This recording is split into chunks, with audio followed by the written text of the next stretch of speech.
వాయుగుండం కారణంగా కురుస్తున్న వర్షాలతో వంశధార నదిలోకి వరద నీరు భారీగా చేరుతోంది. బ్రేకింగ్ లో చూస్తున్నాం.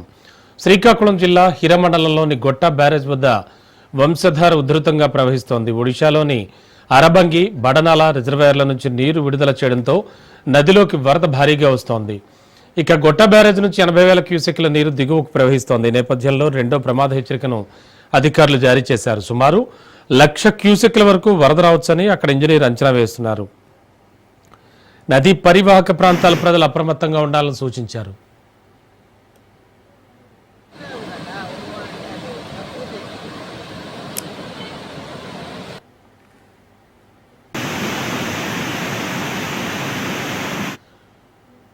గొట్టా బ్యారేజ్ దగ్గర సిచ్యువేషన్ ఎలా ఉందో ప్రెసెంట్ లైవ్ లో అందించడానికి మా కరెస్పాండెంట్ సౌమ్య సిద్ధంగా ఉన్నారు.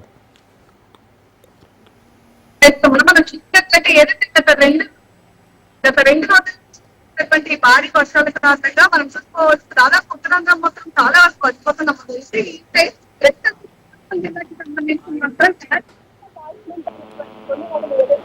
వాతావరణం ఏ విధంగా వంశారు అంటే వంశాలు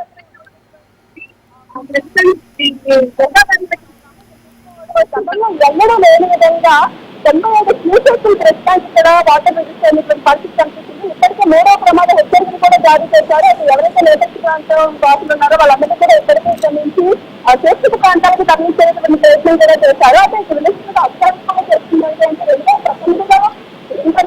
అక్కడ కూడా ఇంకా నమోదు అవ్వలేదు. అక్కడ కూడా దాదాపు 55-56 మాత్రమే నమోదయ్యాయి. కానీ ప్రస్తుతానికి మాత్రం 95 క్యూసెక్కులు ప్రస్తుతానికి నమోదయ్యిందని చెప్తున్నారు. అయితే దీనికి సంబంధించినటువంటి డీటెయిల్స్ అక్కడ ప్రస్తుతం ఇక్కడ పరిస్థితి ఎలా ఉంది, ఈ గొడ్డ బ్యారేజ్ ఉన్నారు ఆయన తెలుసుకున్న ప్రస్తుతం పరిస్థితి ఏ విధంగా ఉందంటే చెప్పండి. మీరు చెప్పారు గతంలో 2018లో కూడా ఎంత మాత్రం అవ్వలేదు కానీ సో ఇంట్లో వచ్చిందా ఎలా ఉంది గొడ్డ బ్యారేజ్ సంబంధించి నది పరివాహక ప్రాంతమైనటువంటి ఒడిశాలో భారీ వర్షాలు పోవడం వల్ల ఉత్తర నదికి వరద పోటెచ్చిందంటే నిన్న సాయంత్రం 6 గంటలకి 30,000 క్యూసెక్లుగా ఉన్న వరద ఈ రోజు మధ్యాహ్నం 12 గంటలకి దాదాపు 1,00,000 క్యూసెక్లకి చేరుకుంది. గంటకు వరద పెరుగుతూ ఇప్పుడు ప్రస్తుతం 12 గంటలకి 1,00,000 క్యూసెక్లు చేరుకుంది. అలాగే 1,00,000 క్యూసెక్లు అంటే 3వ నెంబర్ హెచ్చరిక కూడా జారీ చేయడం జరిగింది. అలాగే నదీ పరివాహక ప్రాంతంలో ఉన్న 10 మండలాల్లోని ముప్పు గ్రామాలు ఏవైతే ఉన్నాయో వాళ్ళందరినీ సురక్షిత ప్రాంతాలకు తరలించడం జరిగింది. అలాగే కలెక్టర్ గారి ఆదేశాల మేరకు వాళ్ళందరినీ రీహాబిలిటేషన్ సెంటర్ కి పంపించి వారికి సదుపాయాలన్నీ కూడా రెవెన్యూ వారి ద్వారా చేయడం జరుగుతుందండి. ప్రస్తుతానికి మనకి వరద తగ్గుముఖం పట్టి సాయంత్రం 4 గంటల నుంచి తగ్గుముఖం పట్టే అవకాశం ఉంది. ఒరిస్సాలో పూర్తిగా వర్షపాతం పూర్తిగా లేకుండా ఉంది కాబట్టి మనకి వరద పూర్తిగా 4 గంటల తర్వాత తగ్గుముఖం పట్టి రేపటికల్లా మామూలు సాధారణ స్థాయికి చేరుకునే అవకాశం ఉందండి.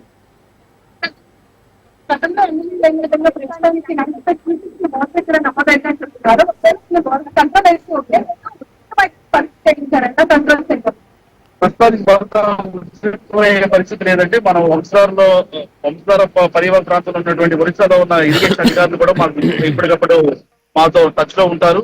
వాళ్ళ గేజ్ రీడింగ్స్ అన్ని కూడా మాతో షేర్ చేస్తూ ఉంటారు. ఇప్పుడు ఉన్న పరిస్థితి బట్టి అక్కడ ఉన్న వరద పూర్తిగా తగ్గుముఖం పట్టింది. తగ్గుముఖం పట్టడం వల్ల మనం వంశధార రివర్ కూడా వరద పూర్తిగా తగ్గే అవకాశం ఉందండి. ఇప్పుడు ఏదైతే మనకి 1,00,000 క్యూసెక్ ఉందో అదే పూర్తిగా పీక్ డిశ్చార్జ్ కింద నమోదైంది.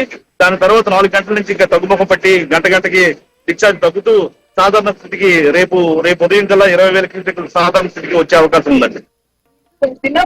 చాలా వరకు ఫ్యాక్స్ చేస్తున్నారు. ఎవరైతే జనసంఘం దగ్గరగా ఉన్నారు, లోతట్టు ప్రాంతంలో ఉన్నారు వాళ్ళందరూ కూడా పరిస్థితులు ఏ విధంగా ఉంటుందని భయపడుతున్నప్పుడు పరిస్థితులు కూడా మాకు కనిపిస్తున్నాయి. సో వాళ్ళకి చెప్తారు. ప్రస్తుతానికి ప్రజలు ఎవరు కూడా భయాందోళనకు గురవలసిన అవసరం లేదండి. ప్రస్తుతం ఉన్న 1,00,000 క్యూసెక్లకి ముంపు గ్రామాలు కేవలం 10 మాత్రమే ఉన్నాయి. వాళ్ళందరినీ కూడా ఆల్రెడీ తరలించడం జరిగింది. కాబట్టి ప్రజలందరూ పరివాహక ప్రాంతంలో ఉన్న ప్రజలందరూ ఎవరు భయాందోళనకు గురవలసిన అవసరం లేదు. ఎందుకంటే వరద ఆల్రెడీ ఒరిస్సాలో వర్షాలు తగ్గుముఖం పట్టాయి. వరద కూడా ఆల్రెడీ తగ్గుముఖం పట్టింది. రేపు సాయంత్రానికి సాధారణ చేరుకుంటుంది. ఎవరు కూడా భయాందోళనకు గురి కాకూడదని మా యొక్క మనవి. చూస్తున్నారు కదా, ఇప్పటికే ఎన్డీఆర్ఎఫ్ బృందాలు అన్ని కూడా ఏదైతే ఈ ఏరియాస్ ఉన్నాయో వాటి అన్నింటికి చేరుకున్నారని చెప్తున్నారు. అంటే 3వ ప్రమాద హెచ్చరికలు జారీ చేసినప్పటికీ కూడా ఎలాంటి భయపడాల్సినటువంటి పరిస్థితి ప్రస్తుతం లేదు. ప్రజలందరూ కూడా చాలా వరకు పానిక్ అవ్వకుండా నిదానంగా ఉండాలని చెప్పి కూడా ప్రస్తుతం ఈ కొట్ట బ్యారేజ్ సంబంధించినటువంటి ఈ చెప్పినటువంటి పరిస్థితి మనకు కనిపిస్తుంది రమణ. అండ్ మన లైవ్ లో చూసుకోవచ్చు ఏదైతే కొట్ట బ్యారేజ్ ఉద్యోగం చూస్తుందని చెప్పుకోవచ్చు. అండ్ ఇక్కడ మనం చూస్తే ఏదైతే గరిష్టానికి సంబంధించి స్టాచ్మెంట్ మనకి చాలా నదులు కూడా ఇక్కడ ప్రవహిస్తున్నాయి. వంశాలు కానివ్వండి, గోదావరి కానివ్వండి, అదేవిధంగా మహబూబాబాద్ కూడా ఇక్కడ నుంచి ప్రవహిస్తుంది. కాబట్టి ప్రస్తుతానికి శ్రీకాకుళం జిల్లాలో ఉండేటటువంటి నదులు అన్ని కూడా నీళ్ళతో నిండిపోయాయని చెప్పుకోవచ్చు. ముఖ్యంగా పంట పొలాలు ఏవైతే ఉన్నాయో వాటర్ ఎక్కువైనట్లయితే ఇంకా వస్తే ఎక్కువ ఉంటుంది. వాటర్ అయినా ఆ వాటర్ ఫ్లో అంతా కూడా వచ్చినట్టు కూడా అసలు ఇష్టపడుతున్నారు. కాబట్టి ఇంకా నుంచి వాటర్ కూడా వాటర్ కూడా లెవెల్స్ కొంచెం తక్కువ చూపిస్తున్నాయి. అదే ఒకవేళ ఇక్కడ వాటర్ ని ఆపినట్లయితే చాలా వరకు ప్రస్తుతానికి డ్యామ్ అంతా కూడా నిండిపోయాలని చెప్తున్నారు. అయితే ఈ అవుట్ లో విడిచిపెట్టడం వల్ల ఏవైతే పంట పొలాలు ఉన్నాయో, ఏవైతే లోతట్టు ప్రాంతాలు ఉన్నాయో అవన్నీ కూడా ప్రస్తుతానికి మనకు జలమయమైనటువంటి పరిస్థితులు కూడా చూస్తున్నాం. అంటే ప్రస్తుతానికి పరిసరాలు వర్షాలు కంట్రోల్ అయ్యాయి కాబట్టి క్యాచ్మెంట్ ఏరియాస్ ఇవన్నీ కాబట్టి ఇక్కడ కూడా పరిస్థితి కంట్రోల్ అవుతుంది అని అధికారులైతే ప్రస్తుతానికి మనకు చెప్తున్నారు. ప్రజలందరూ కూడా పానిక్ అవ్వాల్సినటువంటి పరిస్థితి లేదు. ఎందుకంటే వర్షంతో ఎక్కువ అవ్వదు. దాదాపు ఈ రోజు సాయంత్రం కల్లా కూడా ఇక్కడ ఉండేటువంటి పరిస్థితులన్నీ కూడా చాలా వరకు అండర్ కంట్రోల్ లో ఉంటాయి అని చెప్పి ప్రస్తుతానికి అధికారులు అయితే తెలియజేసిన పరిస్థితి ఉంది Ramana. Okay, thank you Soumya.